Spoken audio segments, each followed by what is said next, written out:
It's great to be here with a group of lawyers. My father was a lawyer in Illinois, a circuit judge and an appellate judge, and ever since I was about 5 years old, he always drummed into me. He said, listen to the lawyers. The lawyers have the most important, profound, and meaningful things to say unless you listen carefully. Very good warning from my father. You sent George W. Bush a 21-page memo. You are mad. And one of them, a particularly cynical fellow, said, don't you know, from the record in all of Bush's years at Andover, Yale, and Harvard Business School, there's no evidence he ever read anything that long. What makes you think he will start now? He did read it. And he agreed to be, Condi Rice called me, and she was then National Security Advisor, and said, you're going to write these articles in this book whether you talk to the president or not. And I said, of course I will. And she said, he will see you tomorrow. So for 2 afternoons, I interviewed him for 3.5 hours in detail about how and why he went to war. Now, in that 3.5 hours, and what happened in the Bush administration on the Iraq War, particularly, but it pertains to other things, he never had a cohesive team working together.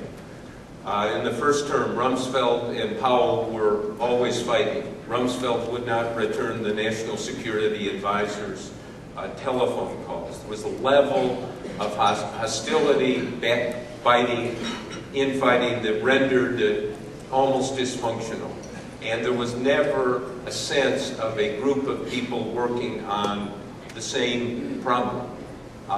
Central to having a team. I tore out of a magazine the other day, the Fortune magazine, and it's got a picture, it's called The Survivors. It's got a picture of Jamie Dimon, who's head of J.P. Morgan, and his team.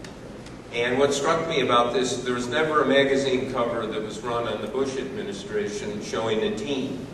It was always about Rumsfeld or Powell or Cheney or Bush. Never something like this. Now the headline of this, I report in the book how General Casey, who was the Iraq commander before General Petraeus, concluded the president did not understand the war, that he thought it was a conventional war and that we needed to announce body counts, how many terrorists had been killed to show there was progress.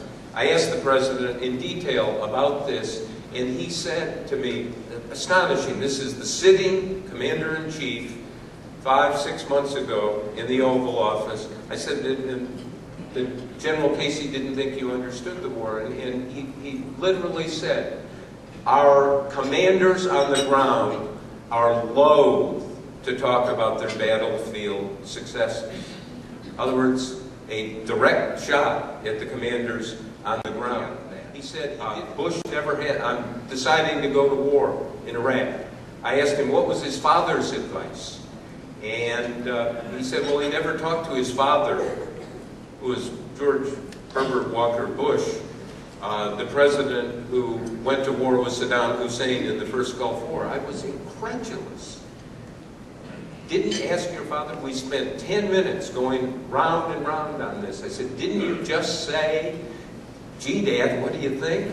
He said, well, no, you know, we talked a lot, but I don't think it came up.